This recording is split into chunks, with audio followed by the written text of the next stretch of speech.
Welcome, Welcome. So, soul, light, and body.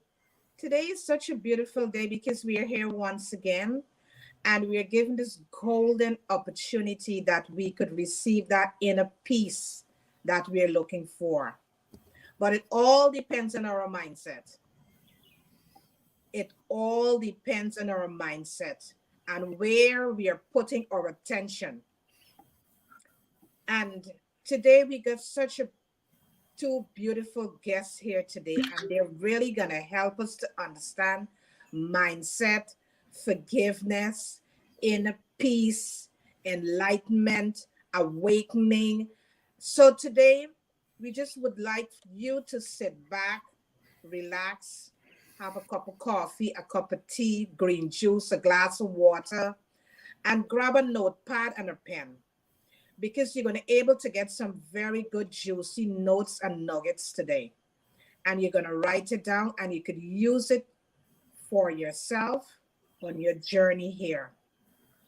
We have two monks today, and they will really help to unfold and help us to understand more in depth about our lives and how we should really walk this path on earth. What are some of the things that we could embrace, some of the modalities like meditation? These modalities really help us to calm the mind and to help us to move through life with clarity, because a lot of times you find that we are looking for things on the outside and not realizing the first thing we need to achieve is the inner peace. It's to calm the mind with those thoughts, those racing thoughts that really make us feel not so good about ourselves. What are some of the things that you're telling yourself today when you stand in front of the mirror? Are they good things? Are you loving on yourself? Do you have that inner peace, that calmness?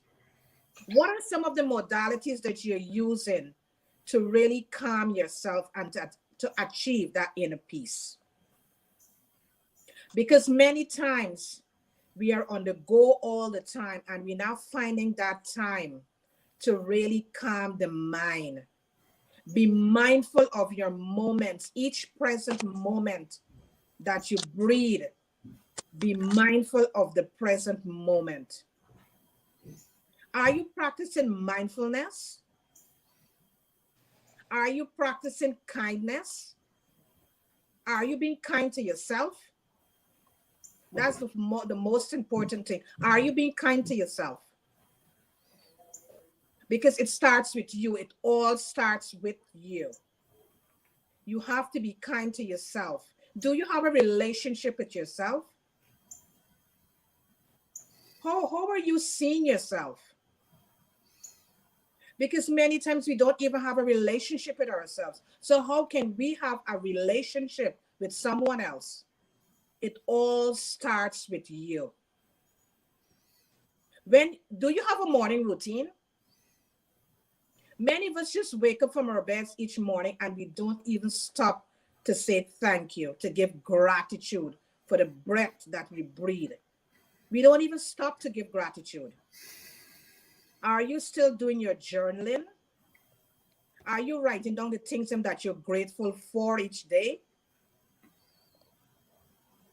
Because it is so important that we really embrace the present moments in our lives. Are you pausing? Because many times we're just on the go all the time. We don't even stop to pause and to look within our lives to see how our lives are going.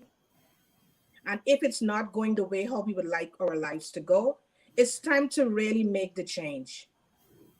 And to make the change, you have to go within. You've got to silence the mind. Find the wisdom from silent mind. That is our topic this morning. Wisdom from silent mind. So today, just sit back, take some notes, and truly understand yourself,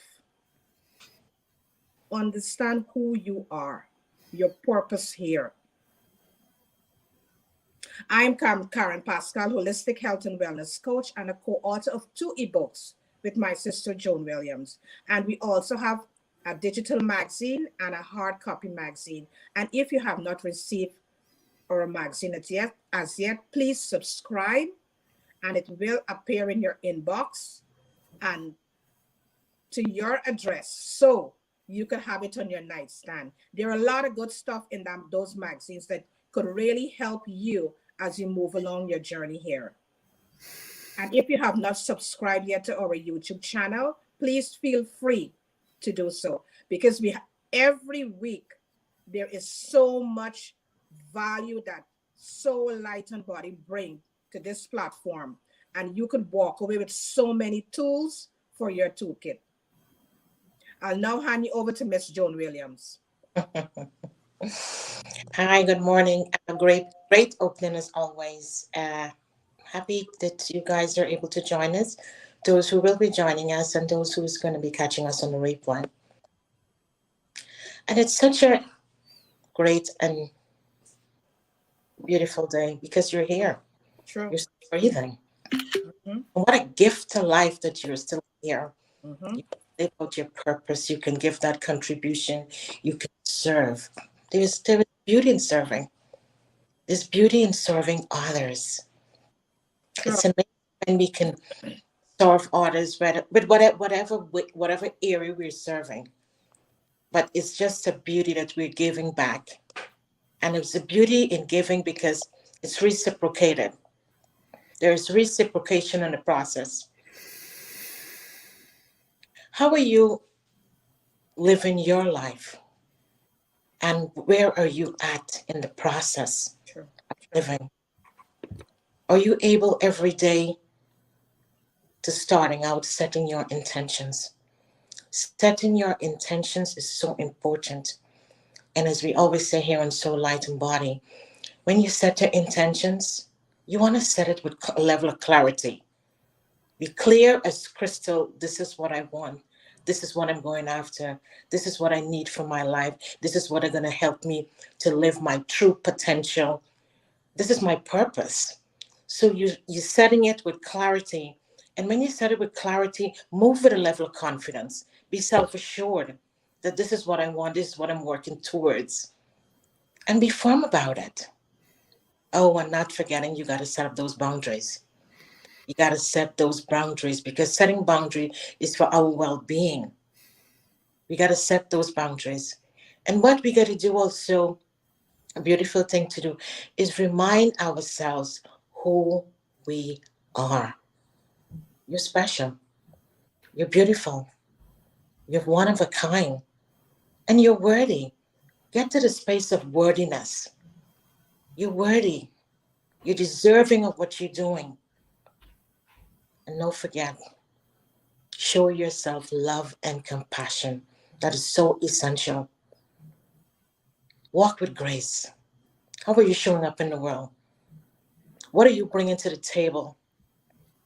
And continue to add value to yourself. Add value to what are you listening to? What are you pouring on yourself every day as you show up in the world? Because what we put in and what we pour in ourselves, that is what we're going to bring out to the world. And not forgetting, you got to nourish yourself. You got to nourish yourself because this body, this vehicle of life, that's the only one that we have to travel through. We got to take good care of it. We got to practice self-care. And self-care come in different levels. But we got to nourish ourselves on the inside. And the 12 components that we talk about is your relationship.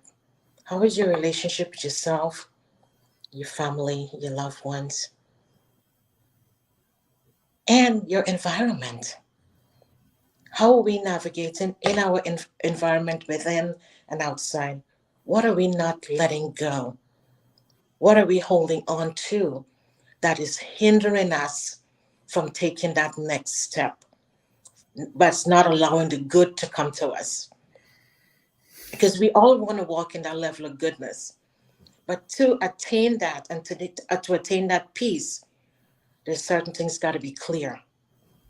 And I like, Karen, as you spoke about journaling, because that is so essential. We got to get it out, let it get it on paper. And let yourself know that whatever the dreams or whatever desire that you are impregnated with, you can bring that out. The world is waiting because the world is waiting. The people are depending on that dream of yours, that book you got to write, that business you got to start, whatever that is that you came with and your level of assignment. Take the next step. Have that courage, that level of confidence. As soon as you start to embrace that, the universe is going to support you. You'll be surprised. The universe is going to support you on that level of journey. So bring that out today. We're waiting.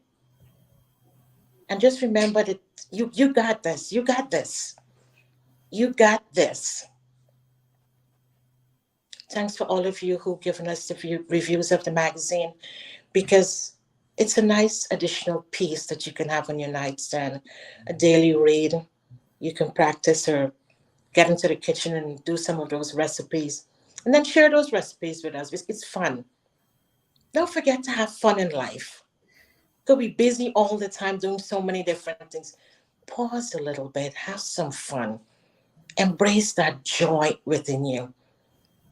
Whatever you're working on a project, we all are working on projects. Stop along the way and embrace a good step. Soak it in.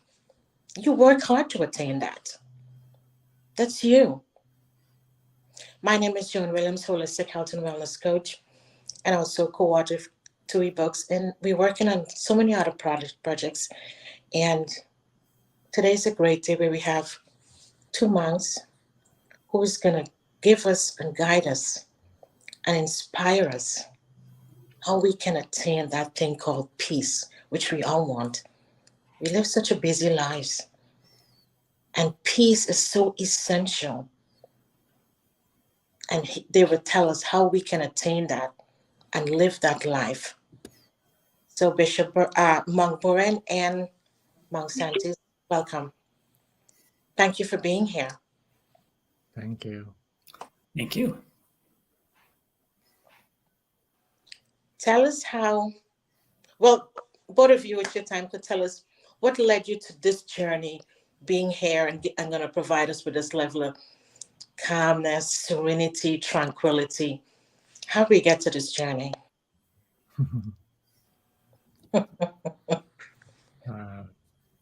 Bhikkhu Santi, you want to start first or? Oh, after you, Monk. After you, Monk Burin. Okay, first of all, thanks Karen and Joanne for having me. And I'm so delightful that you have this wonderful soul, light, and body community. The world really need this energy right now. Yes. And what really bring me to this path, it is quite relevant right now, but more than, I think, almost 30 years ago. It sounds like a long time, but I become a monk now 23 years. So Wow. during my teenage time, yeah, I ordained 22, so you can kind of guess Yeah. how old I am. But during the teenage time, I have mental health problem. Yeah, in the school. Yeah. Sorry to say, but I read too many how-to books, like how to be rich, how to be successful, not spiritual book, but how to be smart and intelligent and perfectionist. Yeah, I want number one only. I don't like number two. So I create my own suffering. Yeah. When I'm number one, I just feel okay. But I lose it, I feel terrible. Mhm. So I start to have my chronic pain, kinds of migraine things, not from my mom, not from my dad, just from my wrong thinking pattern. That happiness is outside. Happiness, you need to run for it outside. So I confront suffering, we call dukkha in Pali. quite young. I remember my hair turned white in some moment. Now I have more black hair than now. It's incredible how your thought Yeah. transform your body. Yeah. So that time, there's a moment that I have much stress and I want to commit suicide. Wow. Something from the blessing of my mom, who tried the best to expose her son to the Buddhist monk when they Yeah. walk arms round in the mornings in Thailand. And those kinds of connection when I was young bring peace to my mind. When I remember that moment when I received the blessing from the old monk, Mhm. give the answer, I have everything but no peace. Yeah. So the next day, I walked to the bookstore, spiritual book. Yeah, and that happened when I'm around 18, 19. So that's the starting point, and then I become a monk. I learned, and wow, I Right. got the wrong pattern. To be happy, Buddha said, think good thought, speak Mhm. good word, and Yeah. do good action. So it's shift. And from that moment, I realized that there's so much challenge. What is the truth? What is the real knowledge and wisdom that can really make us happy, not just become successful and depressed? So uh, that's how I start. And then in 2000, I ordained. I ordained 2 times when I'm in school during the summer break. And after I graduate, I ordained the second time, and that happened in 2000 until now, 23 years already. Oh, congratulations. Thank you Uh, for sharing that. It's truly awesome and amazing that in your share how things have shifted just by doing certain things. Your life has shifted and brought you, and so now you're living your journey and impacting the world and helping others and making a difference. So thank you so much. I'm grateful for that. Mount Santos. Good morning, everyone. It's very nice to be here. Um, Thank you for being here.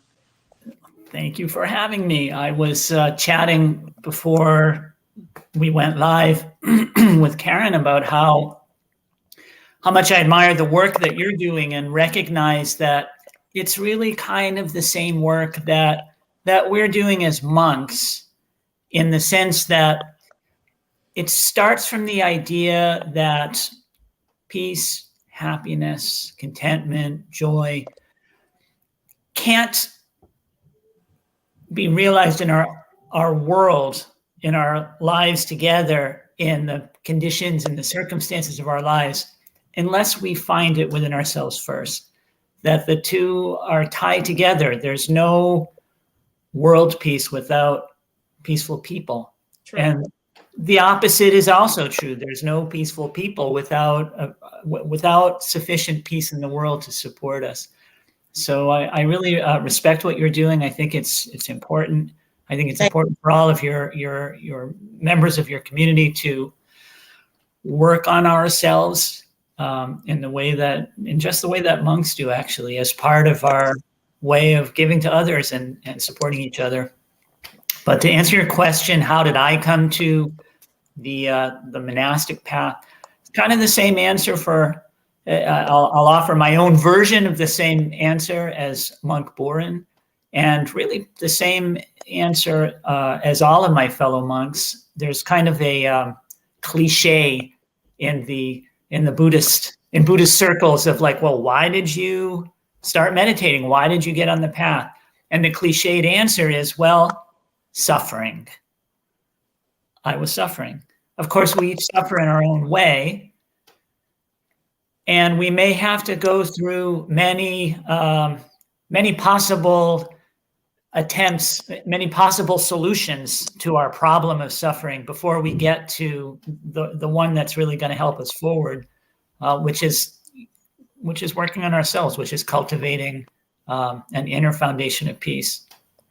I came to it much later in life than Monk Burin. I'm actually a much younger monk, maybe a much older man. But a younger monk.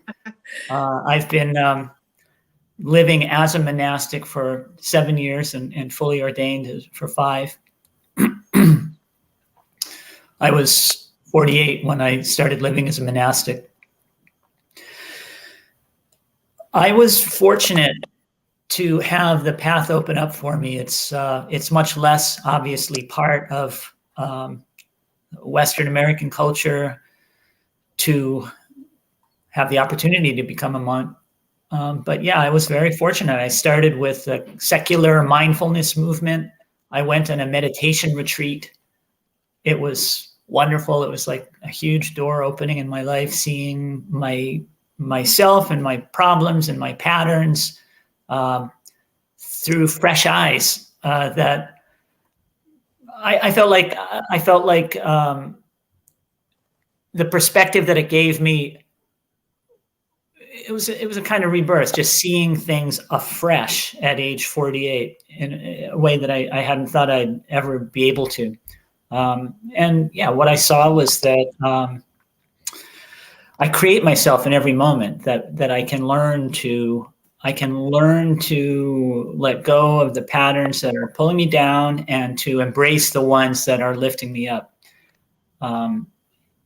That's the effort that a monk practices in the Buddhist teaching, the formal traditional teachings. It's called right effort. It's cultivating the wholesome, healthy, uplifting, positive states of mind, and causing to diminish, letting go of the states that pull me down. And that's what I've been practicing for these 7 years. And it's not work that I think is ever done until it's done.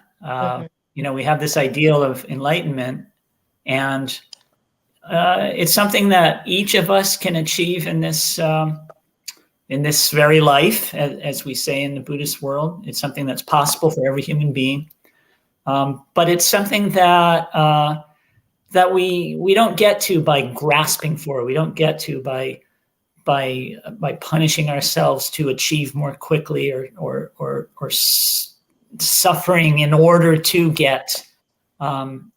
It's something we aspire to and cultivate. So that's a little bit of a self-intro and an explanation of how I started off.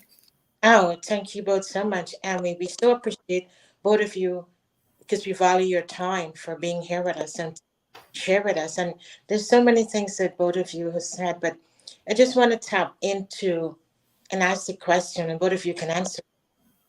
How are we able, because all of us are trying to attain that level of peace in different areas. We're going through challenges.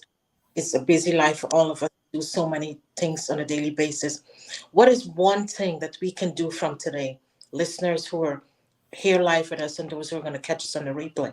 How do we attain that peace? What one thing that we can shift and change this moment today, that we can attain that results? Where's our entry point? Where do we start from to channel in to attain that level of peace? Mm-hmm. Okay, I can go first. You are my elder. Yeah. I remember when I was in the Philippines in 2013. I'm blessed to be a Buddhist monk among Catholic friends who want to learn meditation. And they share with me something that interesting. They said, when you pray, you talk to God. When you meditate, God talk to you. And I found that connection with God and the connection I have the Buddha nature is on the same line. So I would say one term, slow down. That's the most important thing, that to live a happy life is not too much about the speed, it's about a direction. Wow, Love that. Where you are heading to. If it's a wrong direction, it's not the right direction, you fall from the cliff sooner. But if it's the right direction, it will take longer. It takes you to the top of the mountain. So slow down to see the direction, and in praying, in meditation, that's how you refine that direction, connect to something bigger than yourself, bright and shining. So slow down a little bit, and then you're gonna get it right. Okay.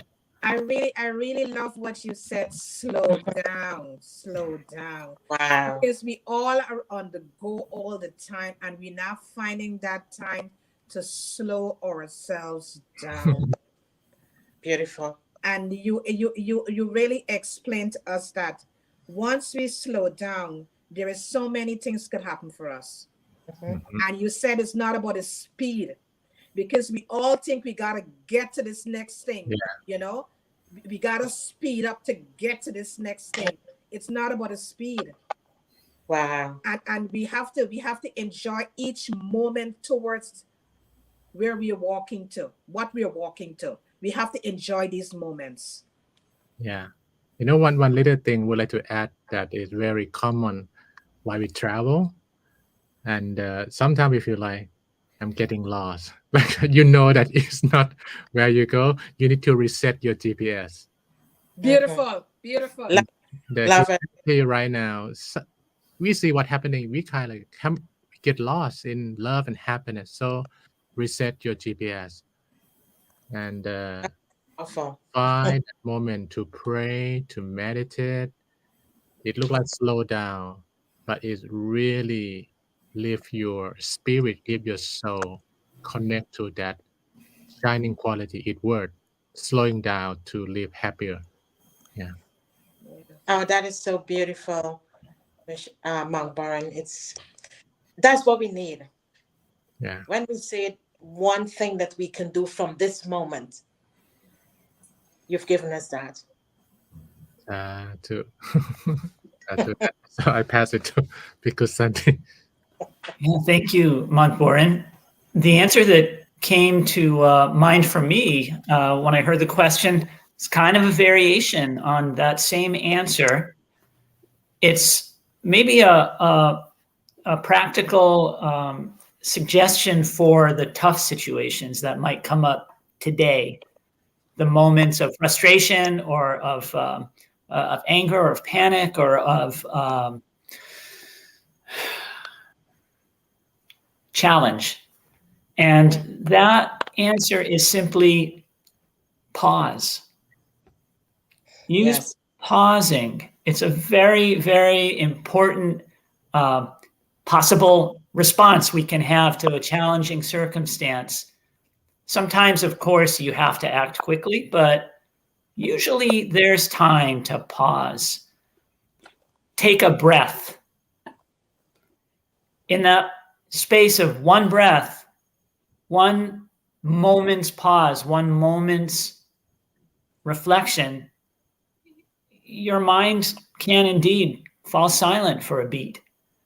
And in that moment, there can emerge reflection. There can emerge a kind of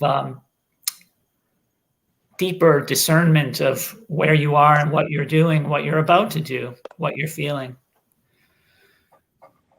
It's a mini slowing down. It's the slowing down that Monk Burin was just describing in a moment, at a key point. So the next time today some challenging circumstance arises, something happens you don't like, or you're about to begin doing something that may or may not have consequences, just take a breath. Make sure it's what you really want to do. Come to a place of stillness before you initiate. I'm so happy thank you for explaining that. I'm so happy you mentioned come to a place of stillness. Come to a place of stillness, and that is stillness, and that is something we all can do, because we are moving through with different challenges. We might be coming through some level of adversity or something that is very monumental and hard or suffering, as you mentioned.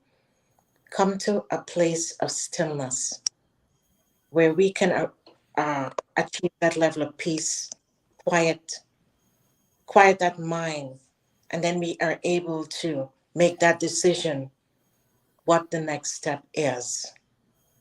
Talk to us about meditation and how it's important and how we benefit from that. Mm-hmm. Yeah. Bhikkhu Santi, maybe you can go first. We can alternate. Thank you, Monk Burin. By the way, Bhikkhu and monk, they mean the same thing. Bhikkhu is a word in the language of the Buddhist scriptures. It just means monk. So go by Monk Santi just as well. And he's Bhikkhu Burin. Okay. So I think the main point that I would like to make about meditation that might be not familiar to all of the members of your community is that silent mind, the inner stillness, the inner balance, the inner point of discernment that we're talking about, it's never something to beat yourself up about. It's not something that we cultivate or reach through struggle. It's also not something that you, and this is really essential, it's not something that you are lacking. It's easy to think about, well, my mind is always chattering, so I don't have inner stillness. I don't have inner peace. If only I could have inner peace, my mind would stop chattering. Actually, that's a misunderstanding. When we speak aloud, we're speaking into silence. We can't have words without the space around words. We can't think in a mind that isn't there. And what the mind that's there that we're thinking within is the inner silence that we're talking about. You can't not have inner silence. You can neurotically fill it all the time with negative thoughts, but you can't get rid of it. It's always there. You can't, in a sense, totally drown it out. You can drown it out enough that you lose sight of it, that you're not aware of it, but it's still there. And in fact, I think our thoughts can become so frequently troubling that we start to hate thought itself. We start to think that anything in our minds is bad, is distracting us, is painful, is ugly. But that's really just negative conditioning. We can have thoughts that are uplifting, that take us in the right direction. We can cultivate feelings, other mental content that's entirely positive, that lifts us up. The silent mind is the context of that. When we're meditating, we're not trying to snuff out all of our thoughts. We're trying to tap into, we're trying to access what's already there.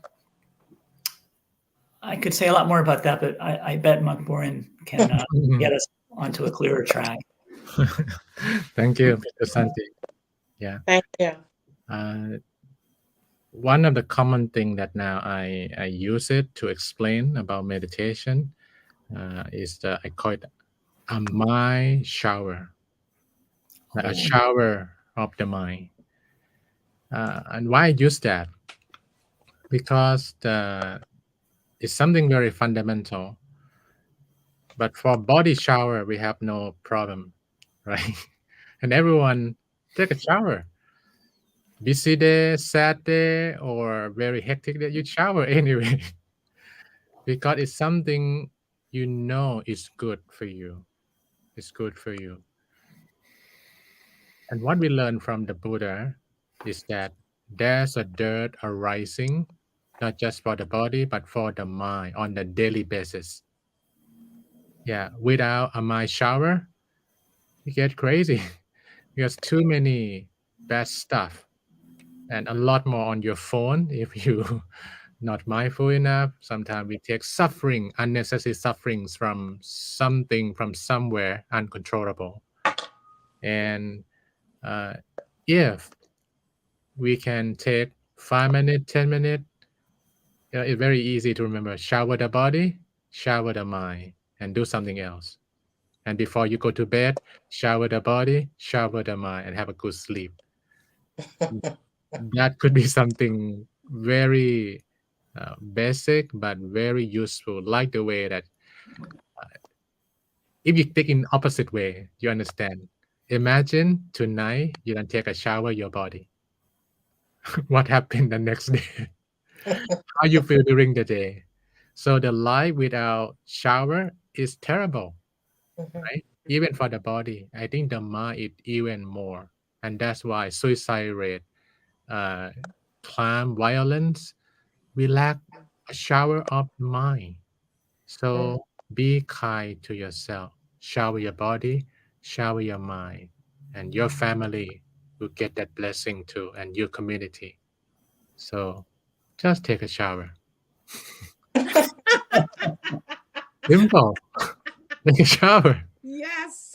And everyone need it. Children take a shower, adult take a shower, everyone take a shower.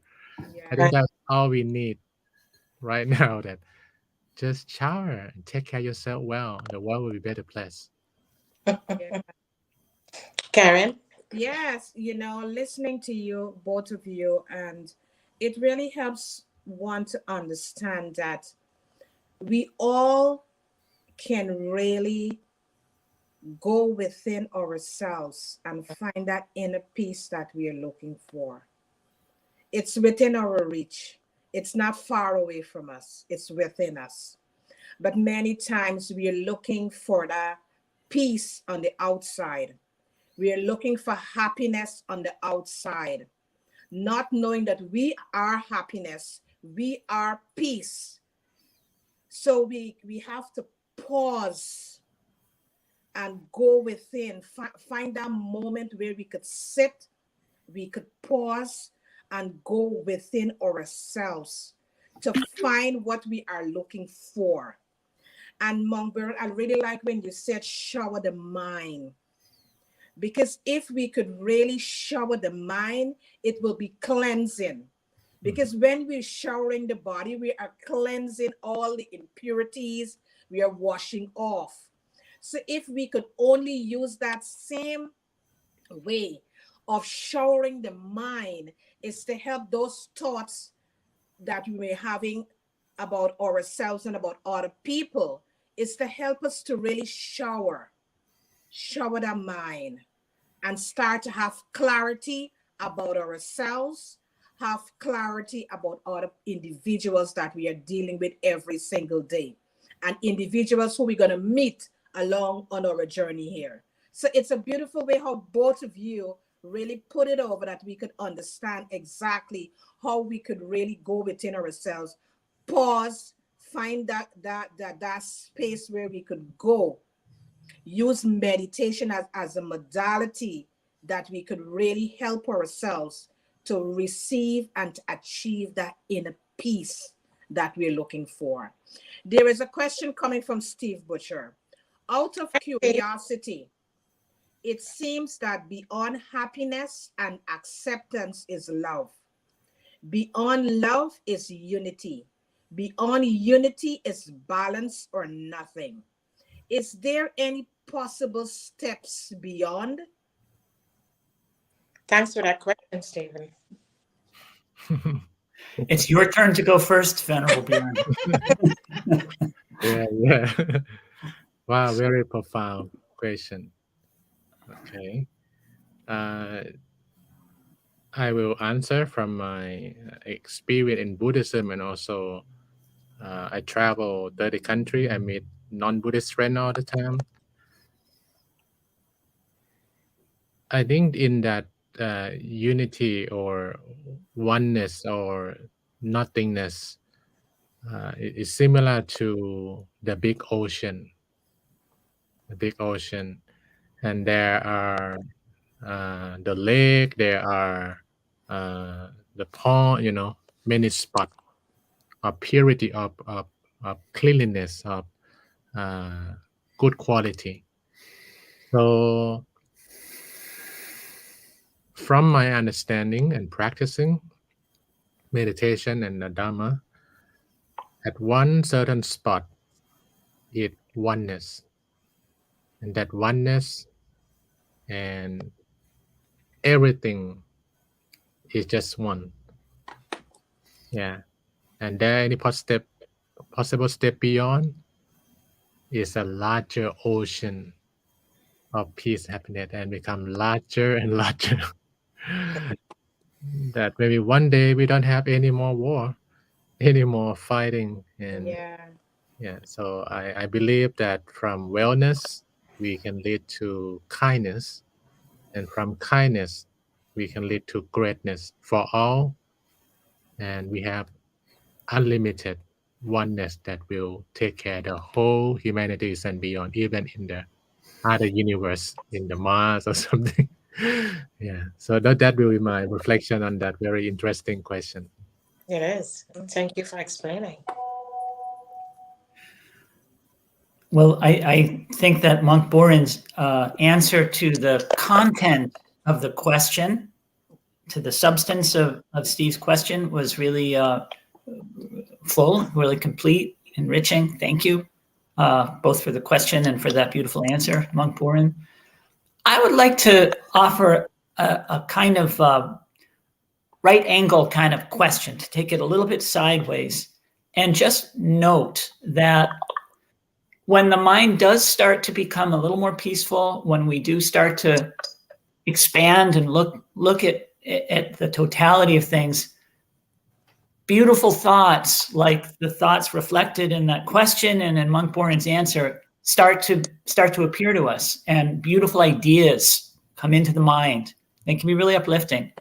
But it's important to recognize that question, that kind of question, and those kind of philosophical ideas are a result, they're a consequence of calming the mind, slowing down enough to be able to appreciate and think and reflect and draw conclusions. But that's not that kind of beautiful thought in itself is not the cause of having a larger vision. It starts from having the inner peace. And I love Monk Burin's simile of a shower, that meditation, the simple daily practice, it's like taking a shower. As with the situation, if you don't take a shower, you start to smell. If other people don't take a shower, they start to smell. You can't smell anything else. You can't smell any of the beautiful things. If you take the shower, then the air is clear. You can smell the beautiful flowers. You can think the beautiful thoughts, to jump to what the simile stands for. All of this leads me to the sort of practical suggestion that we don't want to get caught up in our philosophy too much, to the exclusion of actually doing the work of taking our time, pausing before we jump into difficult situations, taking our daily shower of meditation, spending time with the quiet mind that all of the beautiful thoughts actually come from, and the clear thinking that we need to appreciate that kind of thought. And I mention this only because it's very easy to fix on some philosophical idea and just carry on with as painful and difficult a life as we were leading before we ever heard the idea. Well, thank you so much for both of you, and thank you, Steve, for your question, because it's guiding us. It's helping us and put us in a different space where we can think, quiet in the mind, as Bishop Burin talked about, the showering of our minds, so we can be able to establish that level of peace, refocusing, and help us to achieve all our goals, living out our purpose, and put us in a different space and guiding us on our journey in this life. Thank you. Yeah. We are here, and we are moving through life. And again, we don't stop we don't pause, we don't check in. And when we really look at our lives, how we are moving through different phases. Every day we are given a chance. We are given a chance to look at our lives. And if we realize that our lives are not going in the direction that we really wanted to go, it's time for us as Monk Burin to check our GPS. Because let's look at it, we are driving a car. And when we leave home, we are going to a particular store, right? But there could be so many directions maybe we could take to go to that one store. But the goal is going to the store. So if we want to achieve that peace, that inner peace that we are looking for, we could use different modalities, but the one common goal is to receive that inner peace. So what are your modalities that you're using to receive that inner peace that you're looking for? And if you find that you may be using one thing and it's not working, you could try something else. Because the goal here is to receive that inner peace, to silence the mind and to receive that inner peace. And there is wisdom. When you go deep within, there is wisdom that you can unfold about your mind. Because the mind really helps us to understand so many things. Because the thoughts that, like both of you monks said, whatever you project out, that is what is going to come back to you. So we got to be so careful with the thoughts that we think every single day. It is super important. Because when whatever thoughts you were thinking, it's like a movie screen. That is what you're going to play out. So you have to be so vigilant of what you are thinking, what you're listening to, what you're focusing your mind on. For instance, like when you're going to start off your day, what are you really doing to start off your day? Because that is going to set the tone of the day. See, if you're deciding to use meditation to start off your day, or whatever modality, if it's prayers, whatever modality you're using to start off your day, that really helps you to fuel yourself to go through the day. So whatever comes up during the day, you already have the right fuel so you could go through that day. But if you don't start the day right, when something arises in your life during the day, you'll find that you're all over the place because you didn't start the day right. Because we all go through challenges, but it's whatever we have in our toolbox and how we start our day, we are really able to navigate and understand exactly what's happening to us during the day. There is someone asking a question before I ask my question. Can I maintain my orthodox ways and simultaneously honor the Buddhist tradition? Mm-hmm. I think this is a good question for you, Bhikkhu Santi, from your Judaism background. Yeah, well, I was never an Orthodox Jew. I guess it depends on which orthodoxy. You know, if you're talking about having a religious faith, most religious faiths, from a Buddhist viewpoint, sure, you can absolutely practice meditation, Buddhist meditation in any religion. It doesn't need to be understood in a religious way. It's a way of showering the mind. You can take a shower in any religion for your body. You can also take a shower for your mind. There are some religions which will teach you, don't do that. That's going to the devil. And then, you've got to make a choice. Do I want to take this kind of shower or not? I guess that's my short answer. I saw that there was another question that flashed by. Why don't we come back to that, and maybe Monk Burin would like to answer this question too.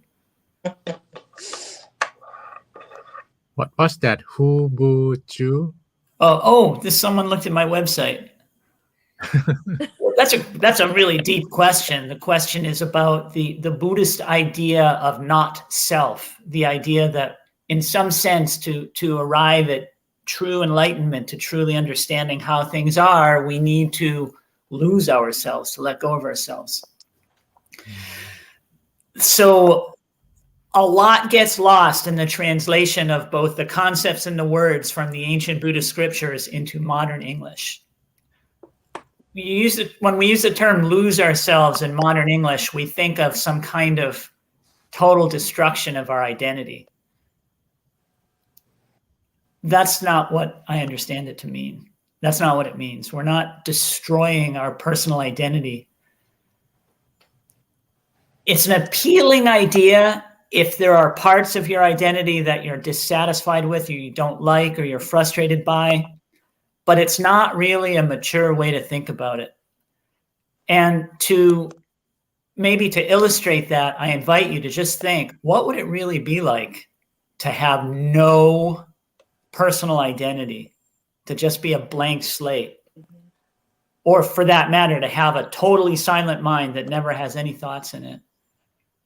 What would that really be like? Well, if you really think about it, it would be like, being in a psychiatric institution, incapacitated, with others needing to shovel food into your mouth and take care of you. So we don't need to understand losing yourself in an extreme way. A outlook that is an outlook developing towards enlightenment needs to think, needs to have a personal identity. The point is to have healthy, constructive, wholesome thoughts and an identity that is positive, that's a positive presence. It's more about having a flexible, growing, growth-oriented identity rather than a stuck, fixed, negative identity. That's a short answer to the question. I hope that's helpful. Monk Burin, would you like to add anything to that? Yeah. I would like to share this wisdom from my master, who, when you say about orthodox, like how old or how ancient you want to go back. And my master, he said, all spiritual teacher, when the beautiful things start, they are alone in the silence. Like a Buddha in the Bodhi tree, Jesus, Muhammad, they go to the cave, it's no talk. I think this is so orthodox, so original.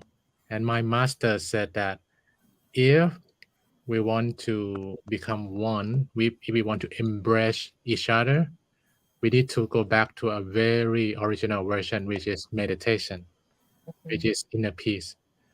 I don't want to comment what happened along the line during that moment that religion become organized system, but I would like to encourage, no matter who you are, no matter what point in the history of your tradition is, go back to where your leader start.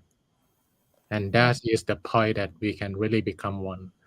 I think that's one key thought that he shared with me. When I go anywhere, I teach, shower the mind, take care of yourself well, and I do not touch on some discussion on the doctrine or anything. Practice, and then let's see for yourself. I think that's the first important thought I'd like to share. The second one, he said something very interesting. He said, truth is one, like a sun in the sky that shine for all.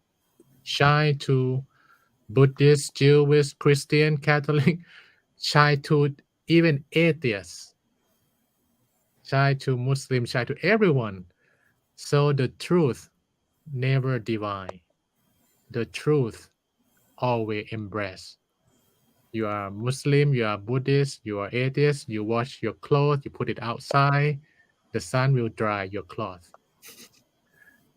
No selection of that for everyone.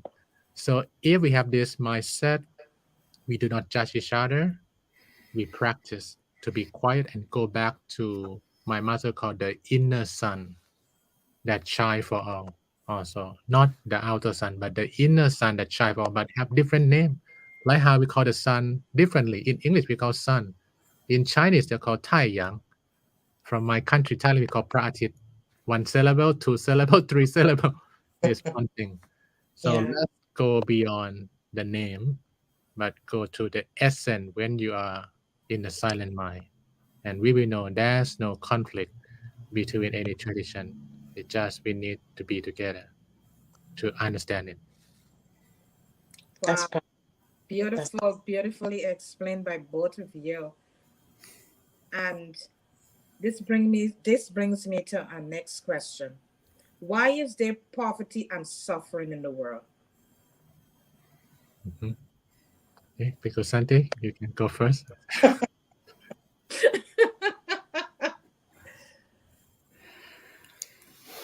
So, different religious faiths will kind of give different answers to the question of evil. That's what we're talking about here. Why is there evil? Why do people suffer? Innocent people often. Why did children get sick? And I think that the different answers that different religious faiths provide, from the major faiths, they each have importance in helping us understand why there is suffering. The Buddhist approach is start not from the why. Don't start from the why, but simply from the reality of it, like how. We know that there is suffering. How are we going to respond to it? What is the most skillful way that we have to respond to it?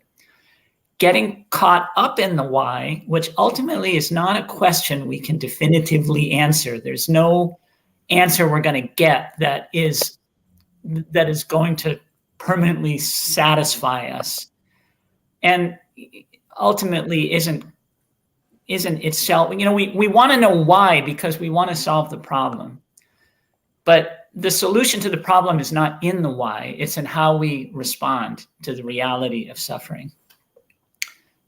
The Buddha's central teaching is the teaching on suffering. How do we understand suffering and how do we respond to it? The short answer is that the origin of, I'm gonna let Burin take it from there. So I brought you to the noble truths. What is this suffering that we find in the world? The question was, well, why is there suffering? How do we respond to it? That's my question. That's how I would reframe the question. Mhm. Okay, I think I will have some different aspects of Please. that. But there's two parts, right? Poverty and then suffering. Yes. Two parts. The Buddha, he always have something not optimistic or pessimistic, realistic. And many people who study Buddhism, when they say suffering, and oh, Buddha, why you not look life is wonderful, life is beautiful, or it's just the language, it's just a term.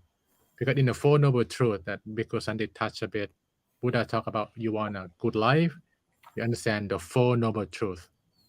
Yeah, what is suffering? What is the cause of suffering? The end of suffering and the path to the end of suffering. When we saw the end of suffering, that is limitless happiness, no more suffering. So there's happiness hidden in that Four Noble Truths. So when we talk about poverty and we talk about suffering, there's something hidden that there's a possibility in it. And he shared 2 tracks. Yeah, we can talk about wealth in this sense. Yeah, the neutral term, like a wealth. He mentioned that if we have more giving in the world, if we have more kindness in the world, it can be shared. The other day, I watched some documentary. The reporter come from Thailand, but they do like a research that in New York City, especially Manhattan, has so many waste food. They throw away food a lot. And then there's a group go to each garbage and look for the good food that just throw from the shop just 1 minute. But they want thing to be beautiful. It's still edible, but they want it on the shelf. You know, that I see something in that. We have enough resource in the world. Yeah, but if we just put kindness, giving, or we can solve it. So in poverty, there's a possibility of generosity, of giving, that it could be done. And it's just something like what is the action we want to take? So if we have more giving, more sense of we are not alone in the world, this is a big family. What we can do to that? We can fix poverty. Yes. Poverty. Yes. About suffering. Yeah, it looks like, oh, it's suffering. But there's a possibility that I like the analogy that when we talk about Buddha teaching, is that the lotus that rise up from the mud. Yeah. The lotus is beautiful and the mud is there, but the lotus come out from the mud. So in the suffering, in the challenge, there's a possibility to be stronger, happier, brighter. So if we practice Dhamma, which means understand the truth, we know why we suffer, what is the cause of it, what is the end of it, and that's the path to the end of it, which we call the Four Noble Truths. That if we practice in a correct way, a certain way, suffering can be done yeah, for ourselves and then more people. Maybe Yeah. Santi, you want to touch more? I think we we can really throw the ball of Dhamma. Yeah, yeah. Someone is asking, can Monk Santi repeat the point that he was making, where he referenced the mind with no thoughts to bring in the psychic ward? Just want to understand the point better. Thanks for asking. I may not have been clear enough in making that comparison. The key point in my comparison is that the aim of meditation is not to achieve a mind that never has any thoughts.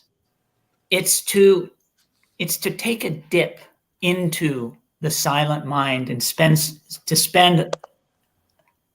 a finite time there, a limited time there.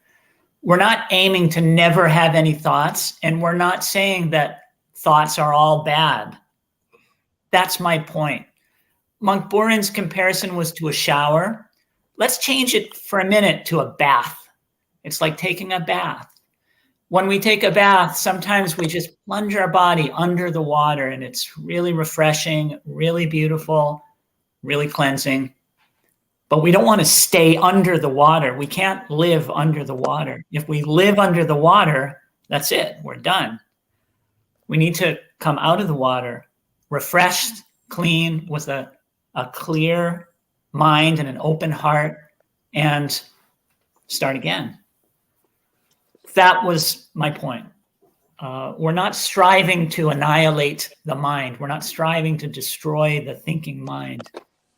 We are dipping into the peace and the silence and the refreshment that actually all of our good thoughts, all of our wholesome feelings, moods, states of mind come from.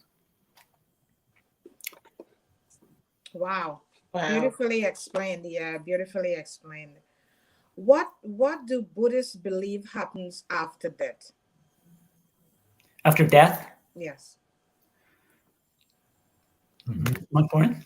Yeah, I can go first so you can take a break. Yeah. In the okay, let me explain this way. When Buddhism come to America, especially in the Western world, I call it selective Buddhism. You know, people in the West pick like a mindfulness, maybe they don't want to touch on afterlife too much. So Buddhism, in some way, like more like a philosophy. Yeah, more like not like something in the church that what happened, isn't that? But actually, what I learned from teaching, the truth is one. The truth is one, but it's just what angle, what part that we take a look in it. I was invited to give a teaching at one of interfaith seminaries in New York, and one guy who really with God, with praying all the time, said, "What Buddha say?" Like he curious that Buddha have something be after death or not, and said, "Yeah, there's thing written in Pali Canon on that." And like we have today, we have yesterday, we have tomorrow. Yeah. So this life, the past, and the next one. And it like a cycle. Nirvana, which can consider eternal heaven, is outside the cycle. So after we die, the hardware expire. This body expire. The software continue. Yeah. Sometimes we call that karmic collectiveness. That this software find a new hardware and then continue of purification. So that is some brief explanation, and we hope one day we don't need to go round and round, born and get sick and dies and war. Let's go to eternal peace, eternal heaven, and hope we can bring all to that oceans of eternal happiness together. Yeah, I pass it to Bhikkhu Santi. That's beautiful. That's beautifully explained indeed. Yeah. Yeah, thank you, Monk Burin. That was a very complete description of the kind of the Buddhist idea of death and rebirth, and our escape from the cycle of karma, and what that might look like. The only thought I would add is something that is, I think, kind of unique to the Buddha's teaching, which isn't about that beautiful answer, but it's kind of about the question, like, what happens to me after I die? For many of us, that's a question that takes root and lives throughout our whole life inside of us, like this wondering, like, well, what's going to happen to me? And it can become a very anxious question, like a source of fear and a source of insecurity. The teaching of the Buddha, as I understand it, invites us not just to look at the answer as a way out of that fear, that uncertainty, but at the question itself, like, why does this question bother me? And to me, the key point of the Buddhist teaching is that it bothers me because of the uncertainty, because of the not knowing. Mm-hmm. One of the features of our existence, our life, is uncertainty, and that is the emotional reality of suffering. That's what dukkha is all about. It's being uncertain. That's the mental side of it. So we get this set of tools. One of the tools is meditation, but there are others in the web of the Buddhist teachings that allow us to live with uncertainty, and not only to live, but to thrive, to come to peace, even in a world of uncertainty.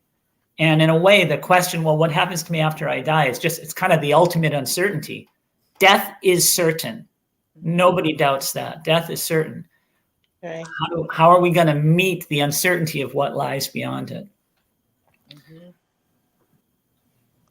I think that is $1 million question. I like how you talk about, thanks to both of you answering the question of the uncertainty. That is what we all, uncertainty of different things. That's how we decide to put ourselves in a space of peace and just allow that thought to just move through. Yeah. Exactly. And I think because of this uncertainty, many of us are afraid. Mm-hmm. We live in fear most of our lives because of the uncertainty. Because we always want to know what is going to happen next. You know, we live in a society, we just want to know what the next minute is going to hold for us, what the next minute is going to bring for us. We're not allowing life to unfold. We always want to know what is the next big thing gonna happen.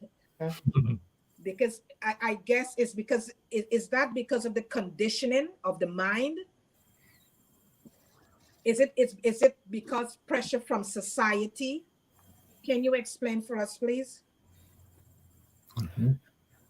Yeah, I think that's very common because we are curious, Right. right? Curious. And that's a human nature, and that curiosity bring many good things also. When you're curious, you want the answer, and when you want the answer, you study, you learn. Mm-hmm.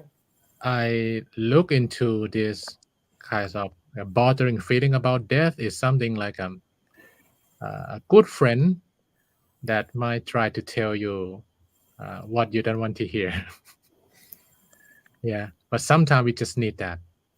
We just need that. Yes. I remember Steve Jobs, that who passed away. He said when he knew he gonna die sometime soon, he want to spend every minute, every day of his life, the best thing for the people, because it's not certain, right? What happened after we die, but what we can grab for sure is the present moment. Right. It's now, and quite interesting. I learned from my interaction that sometimes in the Western world, you don't want to touch on death too much. You don't talk about it. You don't talk about Yeah. something else. but in Buddha teaching have something quite interesting. Look at death in the eye and Yeah. become more alive. Yes. That we know it's gonna come, so we need to take every moment. And this is Yeah. uncertain too. No one can really, for sure which day. Yeah. Right. Even someone in a chronic pain or something, the doctor will estimate, right? Which this day, that day. So that is something like uncertain, but present moment is now. So when we think about death, we spend our time the best for the one we love, for what we really want to do before we die. I think we turn that curiosity to be brevity, to be confidence that I can grab this present moment for sure. Let's do it before that uncertainty comes. So let uncertainty bring certainty in your life. That let's do it now. Sadhu, sadhu. Beautiful. That is so beautifully said. That is so beautifully said. We are very action oriented monk. Okay.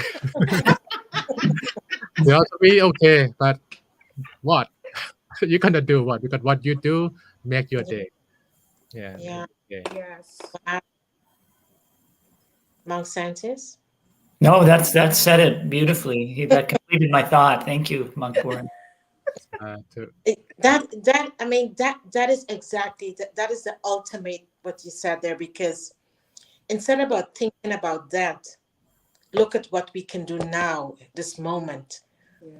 how we can make an impact while we're here and fulfill what is our assignment in the moment now, because we know ultimately we will die at some point. But we have a golden opportunity that we can take that step, make that impact, live that purpose, and make that difference. Thank you. Yes. Yeah. My next question now is forgiveness.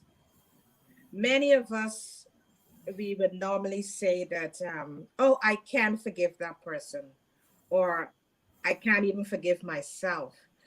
What steps one need to take in order to forgive themselves and to forgive someone else? Yeah, because Santi, you can. Maybe I can leave the general answer to Monk Burin. I would like to answer in the very specific case of meditation. Because meditation was a big part of our topic today, and the idea of the silent mind in meditation was part of our conversation. I would like to just say a few words about forgiveness and the steps to forgiveness in meditation. I think that many of us who don't meditate or try it and give it up or don't like it, and even many of us who do meditate, could really benefit from forgiving ourselves for our minds, forgiving ourselves for our minds being the way that they are. And specifically, forgiving ourselves for having messy minds, for having minds that are sometimes neurotic or self-blaming or simply too agitated. A lot of people feel like, well, I can't meditate because I'm no good at it. When I try to meditate, my mind just jumps around. So it's not for me. Other people, they can have silent minds, they can meditate, but that's not something I can do. Again, that's based on a misunderstanding. I've taught meditation for a long time. I've been a meditator for a long time. I can promise you, most people's minds jump around most or all of the time. Many, many, many of us, especially in our contemporary culture, have thoughts of not liking our minds, of not being comfortable with how we're thinking, of not liking the feelings that are passing through us and coming up. And it can be, at first, it can feel painful to confront that in meditation. That is what you see when you look inward, when we close our eyes and look inward for many of us. So as a practical step, I would like to suggest practicing forgiveness simply with the flow of our own thoughts and ideas. Whatever comes up when you're practicing meditation, meet it with first acceptance. Just simply acknowledge, okay, this too is coming up. It doesn't mean that you encourage every thought that comes up or that you say that it's a good thought, because often a lot of ugly thoughts come up. But we meet it at first by saying, okay, this too. And then we can decide how to proceed, where we want to go from there. But we need to forgive ourselves for having the minds that we do, moment by moment, thought by thought, feeling by feeling. It's like, okay, we accept this is how it is. Now what? What's next? Yeah. Yes. For the forgiveness, I was asked this question a lot. I think there's two levels, to that forgiveness challenge. The first one is there's some truth in forgiveness, that why someone else need forgiveness and why ourselves also need forgiveness. Then we don't hit the wall. Like, we need to see the truth in it. If we're not enlightened yet, we still have a certain levels of ignorance. Ignorant means I don't know. Sometimes it's not bad intention. It's just something I just don't know. Or maybe someone just don't know who you are, don't know. And that's the fact. They like it or don't like it, or we like it or we don't like it. We still have that ignorance, certain level.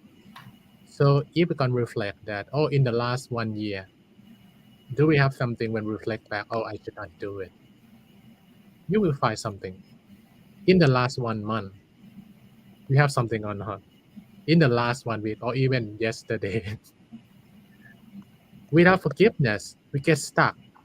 Yes. Without forgiveness, we cannot move forward. We not Right. clean True. our glass and take something True. new. True. So it's not something super nice to have forgiveness. We need forgiveness.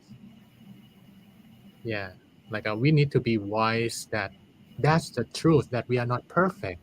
So we forgive ourselves, give ourselves the second chance, the third chance, the fourth chance, because we still here, and theirs is certain, right? That one day there's gonna come. It wastes time. Think about, oh, my version that I don't know. Forgive yourself and use your time the best for yourself and your family. And if you need some forgiveness, other people will have the same challenge of ignorance and I don't know. So should give them one. Then they can they can be taken out from the prisons in your mind. Yeah, not take them in the prison. Release them. Yeah, I give you a chance. I give myself a chance and do something good together. Right. Yeah, I think that the first truth in forgiveness that we need it really. If we don't have it, life is terrible. So practice it. Yeah, not look at forgiveness as something option. No, it's something to practice and to be more skillful on that. When sometimes it's not easy at all to have forgiveness for oneself or even for others. But let's see how far, how good you can go for forgiveness. I think that's one level that we'd like to share. But then another thing that uh, I think is more interesting. When someone do something you feel like you don't want to forgive, you don't like it, right? You don't like it.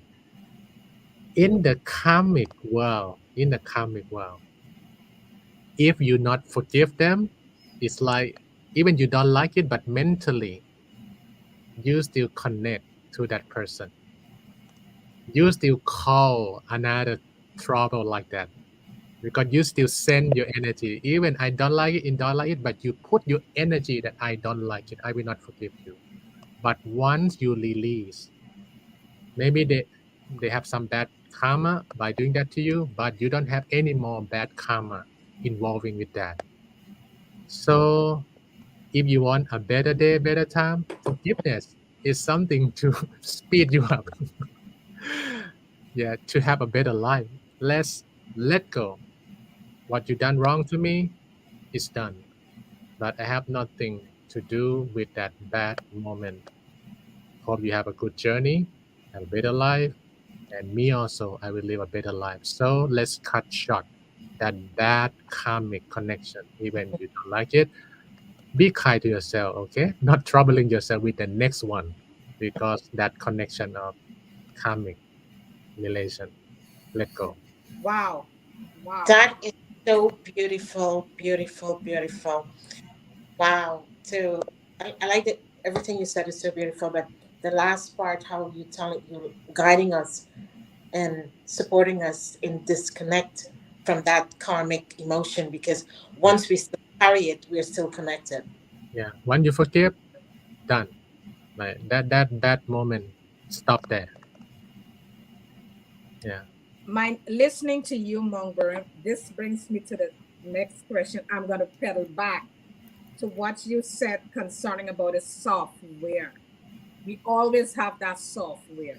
Yes. So let's say we just finished talking about forgiveness.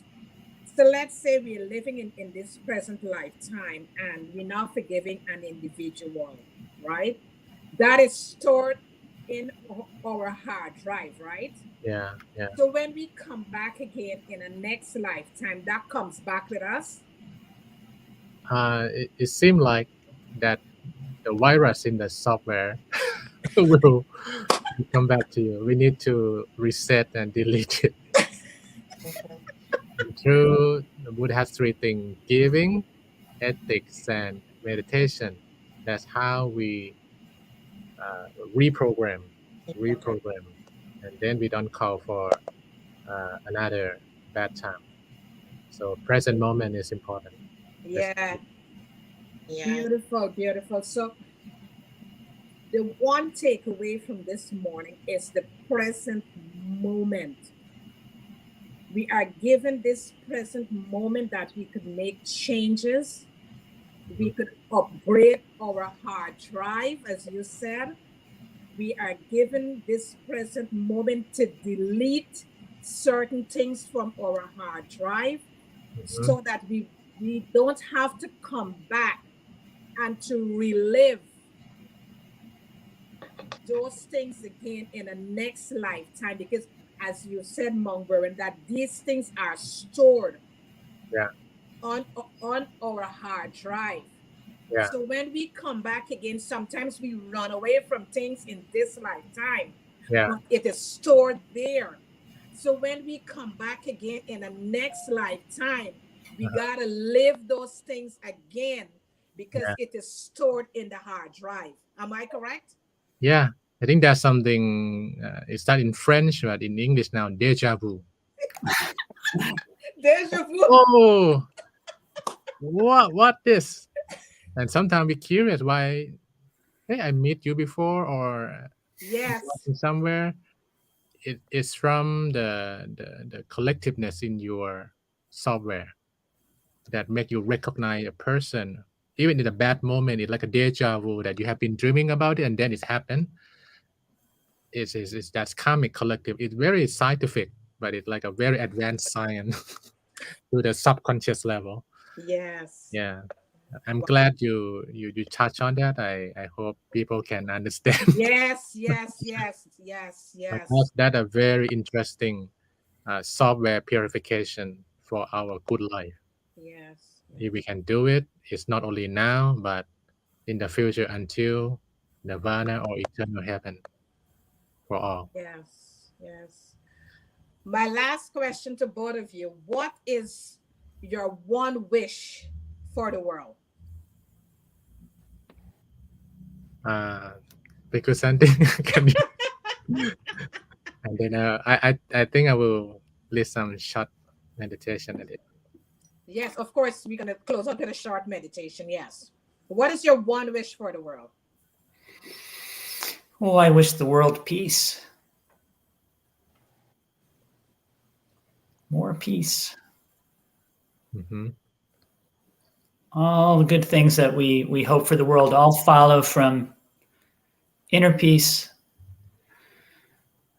That is the foundation for, I think, all of the things we're all longing for our world. When we read about all the terrible things that are happening, they're all rooted in what Buddhists call the defilements: greed, hatred, delusion, lust, anger, Selfishness. sorrow, fear, selfishness. Mhm. Yeah, the whole litany all follows from inner turmoil, inner stress, inner pain. Yes. May all be peaceful. Yeah. Sadhu. So Karen, Joanne, do we have like a 1 minute for meditation at the end? Yes. Of course, please. Yes. Please. Yes. My master, he often said this: world peace, true inner peace. And I think that's something very relatable to Bhikkhu Santi, wish for the world. But recently, I try to look into something practical that to achieve that peace or inner peace, what we should do. And what I wish for the world, that the whole world start with myself. Be wise and be kind. Be wise and be kind. More and more each day. And that's how we're going to have more inner peace for ourselves. And maybe from that, be wise and be kind that we show to the world. It's inspire other people to find their own peace and happiness. And be wise and be kind start in the silence. So if you don't mind, we will have some moment of wisdom from silent mind a little bit. And I think that will make our wish come true. Let's start with ourselves. And then anyone right now who watching, that let's do some, meditation moment together. Yeah, if Bhikkhu Santi, you don't mind, would like to take that guided meditation for just 1-2 minutes. Oh, will you lead us, Venerable Burin? Yeah, I will lead just short one. Yeah, thank you. So can I start now, Karen, Joanne? Yes. Thank you. Okay, so if anyone already meditate, you know what I'm going to do. But if you are new, it's a shower. A shower for our mind. So what I simply do is we're gonna make our body feel comfortable. There are two things: comfort and consciousness. No stress, no struggle, no fight. It just allows space and time for your beautiful heart, for your beautiful mind. It's already there. It's already there. So we just surrender, relax the whole body, take a deep breath, and bring your attention within your heart, within your soul, like a back to your body. And sometimes we go to the middle spot in the body. We call that the middle way within. Yeah. So I will lead you there, and then we stay there and let everything settle down for a moment. Okay, so at this moment, let's spend this precious time together. Will peace come from our inner peace. So allow your body and mind settle down. Gently close your eyes and feel comfortable, easy throughout your body. Then take a deep breath if you like. Breathe in deeply into your stomach and breathe out slowly through your nose and mouth. In and out. In and out. When you breathe in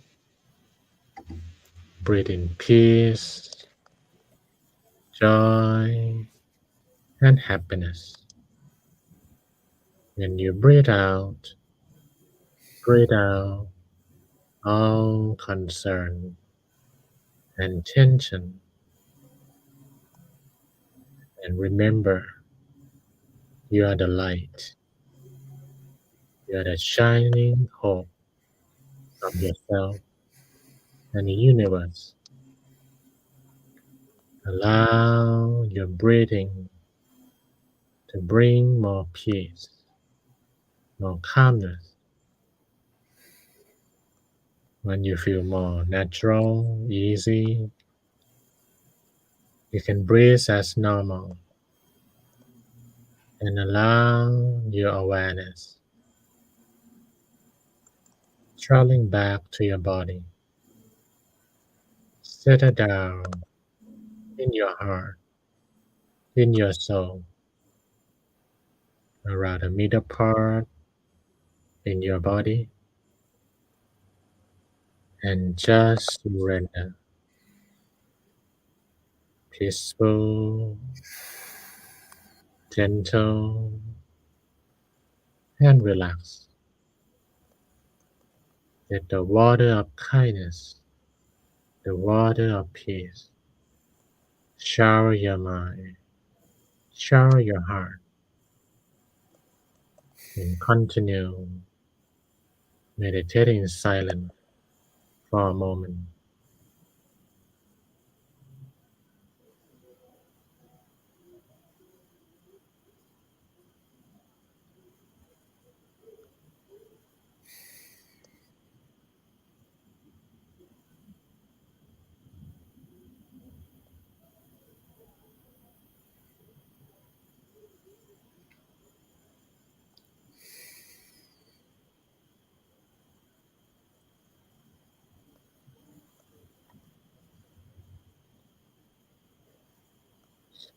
ทานุภาเวนะสัพพธัมมานุภาเวนะสัพพสังฆานุภาเวนะสัทธาโสธิภาวันตุเต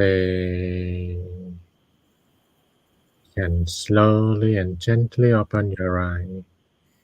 Still remain calm and peaceful inside yourself. Sadhu. That's my shower. Yeah. Thank you. Sadhu. Thank you, everyone. Thank you, Bhikkhu Santi, Karen, Joanne. This wholesome moment. Thank you, Venerable. Thank you. We just want to take this opportunity to thank both of you for coming into this space with us, soul, light, and body this morning, and sharing with us the wisdom of silent mind. There is so many topics we touch on this morning, and I hope that the audience take away one piece from this morning, because both Monk Burin and Monk Santi help us to understand ourselves more in depth and how we can go within and start to shine the sun, the light from within. How we can be of service to humanity. How we all could come together as one and help each other. How we can upgrade our hard drive so that when we come back, we can able to come back being upgraded. Each moment that we live, we are given this golden opportunity to upgrade our software and upgrade our hard drive so that we can able to live the life that we are looking to live. It all starts with us. We touch on forgiveness, how important is forgiveness. Because when we don't forgive ourselves and forgive someone else, we remain stuck and we become even angry with ourselves. So many times you see we are being that angry, it's because we are stuck and we still attach ourselves to that person who we are not forgiven. So thank both of you this morning for touching on each one of these aspects about our lives, and you help us to understand in depth about it. And to the audience, thank you so much for tuning in with these beautiful comments. The comments are absolutely beautiful. The questions are beautiful. It really helps us to bring out what you really want to know. And if there are questions that you still have in mind, you can always send us a message, or you could even write Monk Burin or Monk Shanti and ask them the question that you have in your mind. Ask them and they will answer you. To Tommy, thank you so much for being behind the scenes. Joan, thank you so much for joining us today also. Any words, Joan, before we go? Look, everything was said. Yeah. Everything was said. We just rested right where it is because Yeah. there is so much value was added to this moment. Yeah. It has given us a level of clarity, Mm-hmm. new insight, new perspective, Mm-hmm. and give us a level of guidance as we Yes. leave this moment moving forward. Our next step, whatever that next step is.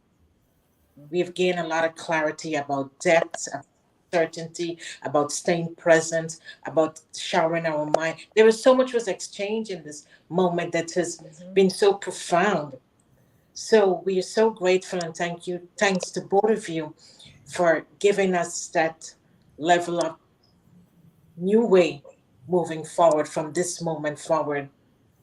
And not to be fearful, but to be encouraged. Yes. To be encouraged in this moment to move forward and not being afraid of the level of uncertainty.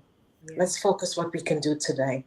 Let's focus on what we can do this moment forward and live our best our true essential self with a level of inner peace, love, joy, kindness, and happiness. Thank you.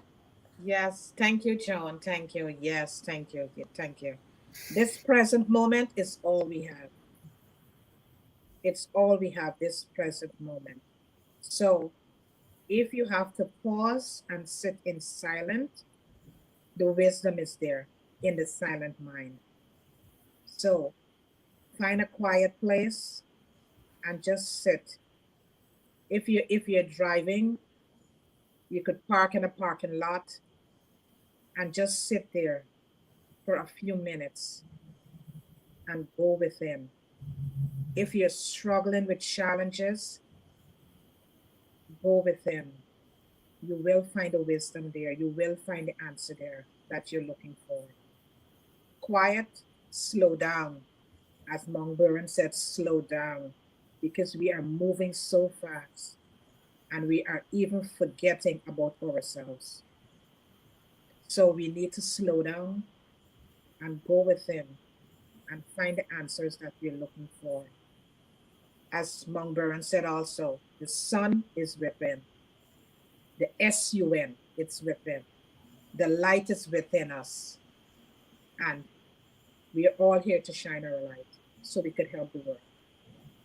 Thank you both for being here this morning. Thank you. Thank you. Thank Yeah. you. Thank you. Thank you. Beautiful, beautiful, beautiful. Great work. Thank you. Thank you. It's very These podcasts, webcasts. See you. Thank you. Thank you. And you know, I must thank both